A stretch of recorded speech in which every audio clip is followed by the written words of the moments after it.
Hi, I'm Elizabeth, and today I want to talk about sleeping through the night, or maybe not. Um, Sleep is a big challenge that I see with people, and the biggest complaints that people have about sleep are they have a hard time falling asleep, they have a hard time staying asleep, or they wake up too early and they can't get back to sleep. And today I want to talk about having a hard time staying asleep. So for a lot of people, they're able to fall asleep okay, or maybe they can't, but they get to sleep for a bit and then they wake up and they might be awake for 1, 2, 3 hours, and maybe they're able to get back to sleep to get a little bit more rest before their day begins, or maybe not. But I see this very commonly in women starting around their early to mid 30s and continuing on. So unfortunately, this complaint is not something that tends to get better with time, especially if we don't address it. Sleep maintenance is what it's called, or maintaining sleep throughout the night, can be really, really tricky. And the most common time that people wake up in that window is between 1 o'clock and 3 o'clock in the morning. So I just want to say that by saying this does not mean that this does not happen for men. It 100% does. And if you're a guy or a man who struggles with sleep maintenance, all of these tips can help you as well. I just see it, I work with a lot of women, and anecdotally, I talk to a lot of women about this challenge, so I know it can be a big thing for women for sure. So, why do we wake up between 1 a.m. and 3 a.m.? There's a number of reasons that you can wake up at night. So you could have, sleep apnea is one, co-sleeping is one. Either your partner could wake you up or kids could wake you up. You could have like a sleep disorder, like a restless leg syndrome, or there's some, sleep disorders with the biphasic sleep and such. It could be due to like a diabetes or something. Hormones is a big one. So for peri and postmenopausal women, hormone fluctuations, night sweats, which are often but not always related to hormone fluctuations. So there's all sorts of reasons people can wake up in the middle of the night. But the biggest one I see in that window between 1 o'clock and 3 o'clock in the morning is a cortisol spike. So cortisol is a stress hormone. This is a hormone that you've probably heard of. It's secreted by the body in response to stress. So if we have a stressful event, cortisol goes up and does all sorts of things in the body to help us get out of that event. But cortisol is actually naturally produced by the body, and it is supposed to follow a very predictable pattern. So cortisol is supposed to be the lowest at 3 o'clock in the morning. That's when it's at its lowest point.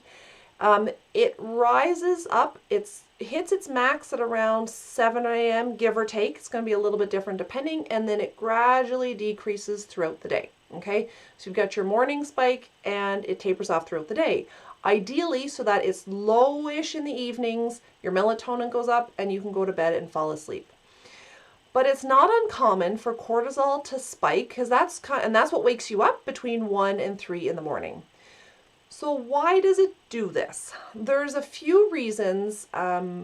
It varies depending on the person. There's a lot of, what's the root cause of this, a lot of experimentation that you might have to try. But I'm going to explain the 4 big reasons that I see for it spiking and what we can do to address those. So the first reason is low blood sugar, okay? A second reason is anxiety and or stress. A third reason is your circadian clock is just not doing what it's supposed to be doing. And a fourth reason is depression.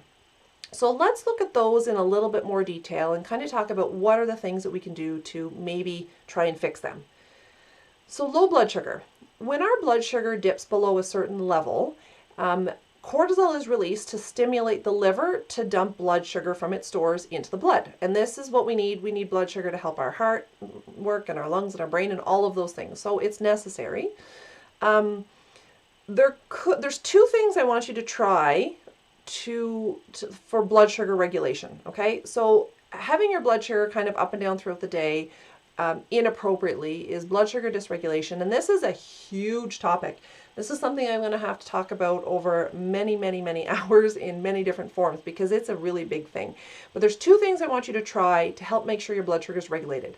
They are at complete opposite ends of the spectrum. As I said, not everything that works for one person is going to work for another. So I want you to try the first one, and if that doesn't work, I want you to try the second one and see if that helps. So the first one is no eating past 7 p.m. and no eating before 7 or 8 a.m. okay? You need to give your body at least 12 to 13 hours of fasting overnight. That is going to help get your hormones and your feeding hormones, your ghrelin and your leptin. That helps kind of regulate those and helps improve your blood sugar regulation. Okay, so no eating past 7 o'clock and no eating before 7 or 8 a.m. That includes alcohol. Okay, so alcohol is a big thing that can trigger sleep problems in people, and definitely blood sugar dysregulation. So when I say no, nothing after 7, I mean nothing after 7. Okay. But the second thing, remember how I said it was the opposite? The second recommendation I have around blood sugar is that if that doesn't work for you, I want you to try having a handful of nuts or like a raw nuts or seeds before you go to bed. So nuts and seeds are really good sources of protein and fat are going to give us fuel, but they burn really slowly and really evenly, right? So having a donut or something before bed or cereal before bed, it's a very usually simple carb. It's going to cause your blood sugar to spike and then crash back down. That's not what you want. You need something that's going to give you a long, slow burn. So a good protein and fat. So a hard-boiled egg is another option, or a handful of nuts and seeds. So if fasting overnight doesn't work for you, try that for a good solid week or so. Try then a handful of nuts and seeds before you go to bed. Okay, so one of those may help with low blood sugar.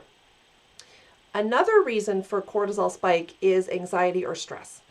So, as I mentioned before, cortisol is released by the body in response to stress, and when we experience stress, cortisol goes up. So if you've had a stressful day, instead of your cortisol going down throughout the day, it's going to go up throughout the day.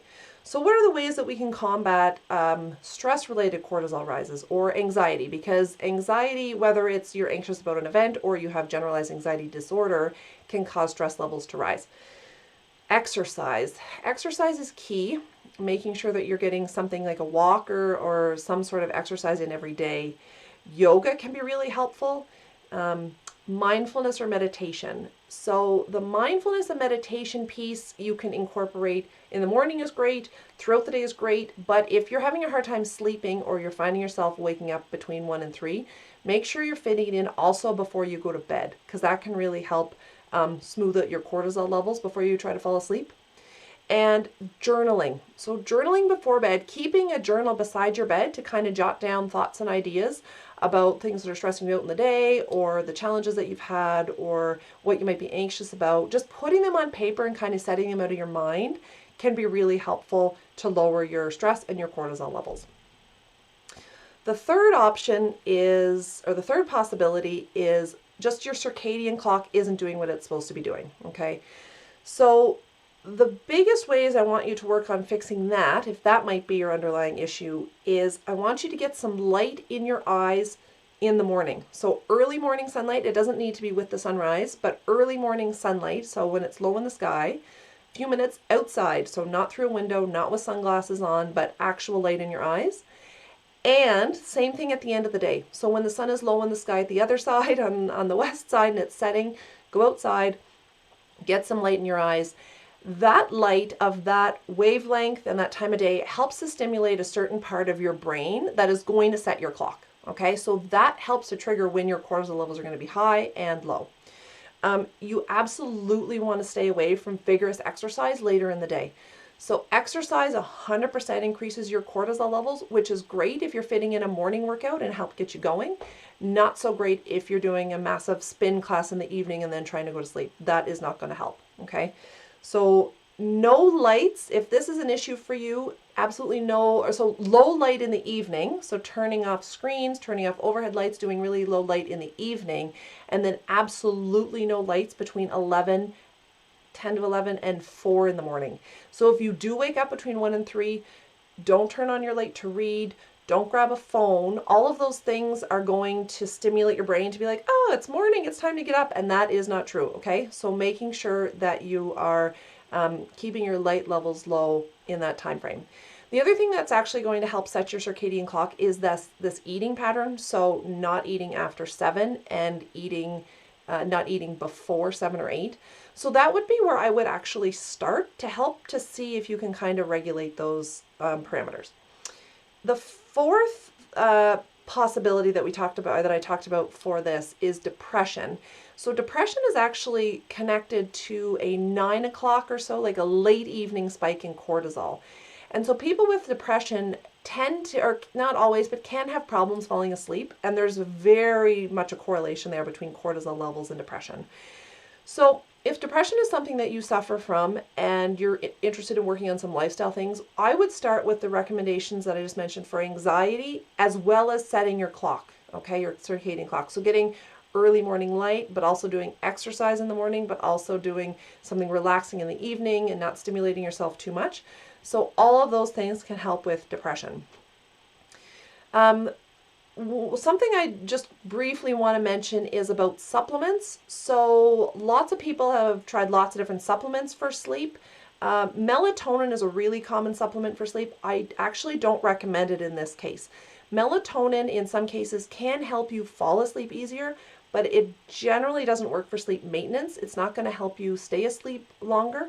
I will do a separate thing on sleep supplements, but my general takeaway is that if you do want to try a supplement for sleep, see a healthcare practitioner or a naturopathic doctor or someone, your family doctor or naturopathic doctor, or someone who can help kind of guide you through what supplements you might be interested in trying. Naturopathic doctors tend to be really great at this. They can kind of take your background and understand, your risk factors and your habits, and probably match you with a potentially really good supplement. The one thing I will challenge you on with a supplement though is, what is the long-term solution there? So there's lots of supplements that will help kind of regulate your cortisol levels. But my big question is, are you going to be on that supplement forever? Is that going to be the answer to help keep you sleeping through the night, for the next 40, 50, 60 years? I strongly recommend working on some of these diet and lifestyle changes as well, because those are the things that are going to be the long lasting for you and that you won't have to rely on a supplement for.